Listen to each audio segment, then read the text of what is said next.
Hey family, welcome back to another episode of Ohtobewhole with your girl, Camille Young. How are you today? Yes. Hey, Holy Rollers, y'all know I have to speak to y'all. You know that, right? Okay. Look, y'all, I'm gonna jump in and jump out. You know, my heart, I won't say my heart is heavy. What I will say is, there are a lot of people who are walking, smiling, but are still not healed from their trauma. Trauma runs deep, and that's something that I'm finding, that trauma runs extremely deep. And if you're not careful, you will mask it with other things, such as, for some, it could be substance abuse. It can be people pleasing. It can be, for those who don't smile as much, it could be anger. It could be like heavy insecurity. It could lead to major attachment issues, or your inability to detach. In my book, and yes, I'm an author, for those of you who may be watching that don't know, the title of my book is "Oh, to be Whole: The Power of Self-Love and Walking in Your God-Given Purpose." And whole, the WHOLE, each letter stands for something in particular, but the H in whole stands for heal from your trauma. And I wanted to go back to this, and I've talked about trauma, throughout the time I've been on YouTube. But I want to come back to it, because that is like one of the foundational challenges of that inhibits people's ability to even begin a wholeness journey. Of course, it's rooted in fear. But many times what causes that fear is the trauma, the childhood trauma. And for the majority of people, I would say 95% of people, if not more, their trauma came before the age of, probably before the age of 10, but definitely before the age of 18. Most of our trauma. And many, it started as early as in the womb. Okay? Or even as young as 2 and 3 years old, the trauma that, that has definitely shifted your mindset, and shifted how you view the world, shifted how you view yourself.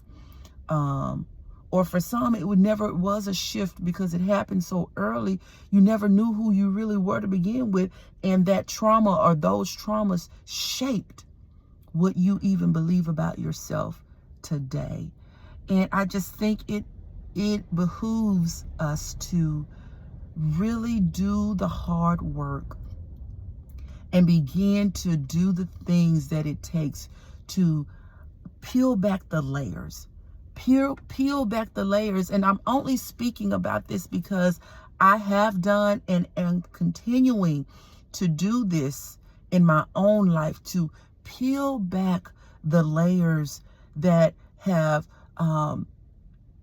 caused us, and getting to the root, which again is fear, but addressing the fear, addressing that trauma, or those traumas that have shaped you into the people pleaser, the overachiever, the need for affirmation, the inability to attach, the inability to detach, the low self-esteem, the poor self-concept, accepting any form of abuse from a person, a spouse or boyfriend, girlfriend, the need for money, the need for validation, the list goes on and on. When you have those challenges in your life, it is due to some form of trauma.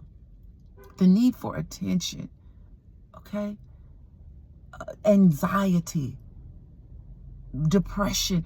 Y'all, all of those things stem from some level of trauma in your life, in my life.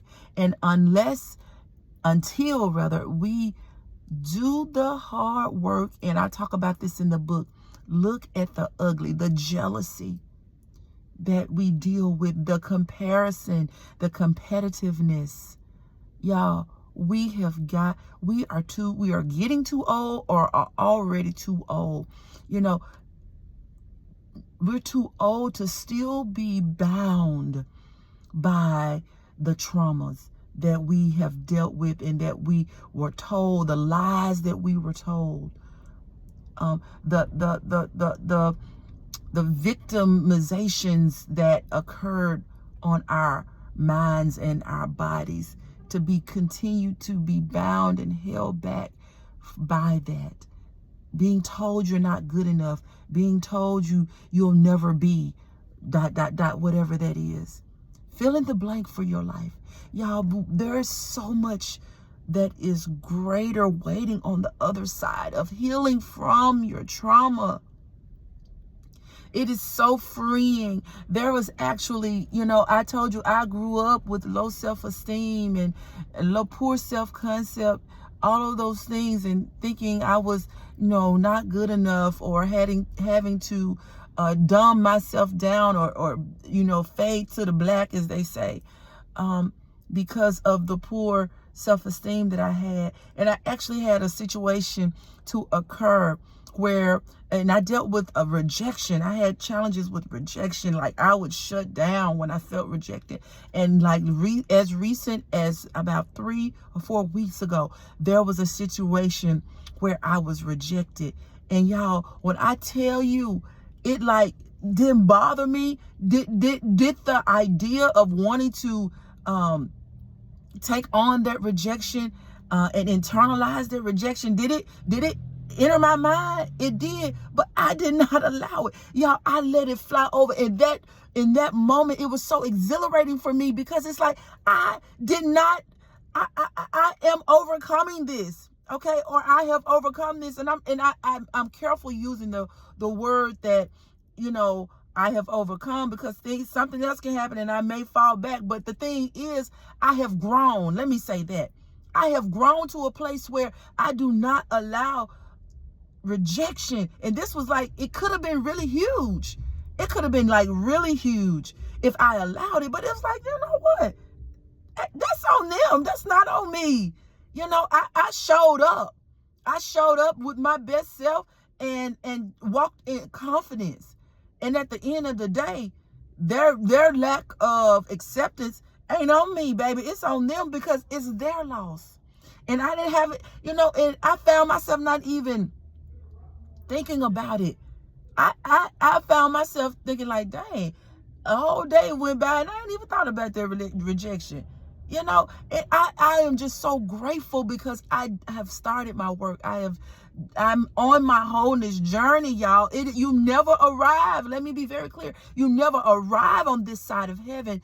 But you can definitely grow to a place where certain things that captivated you, certain things that held you bound, don't have to do that anymore. All right? And I look, heal from your trauma, baby. Start doing the work. You can start by getting my book, going to my website, ohtobewhole.com. It's in the description, and reading that book to help free you from those things that really have you bound, from those traumas that have you bound. Yes, trauma is a clinical term, but it is a truth that most of us, the mass majority of us, are dealing with. Okay, so look, I'm not going to go on and on about it, but y'all, I urge you, I implore you, do the work and heal from your trauma. Begin the work process. Really take a look, do a evaluation of your life and the things that you do and why you do them and all of that. That begins that process. And know at the end of the day, God created you and God loves you with an everlasting love. Don't you forget that. Even at your worst, God loves you, but you can't stay there. He loves you enough to not let you stay there. Okay? All right. Look, I hope this blessed somebody because it's blessing me even now. All right. Thank you so much for joining me, y'all. Be sure to like, share, thumbs up, subscribe. Go ahead and subscribe, y'all. I love you. I appreciate you. Again, thank you so much for joining me. And until next time, God bless.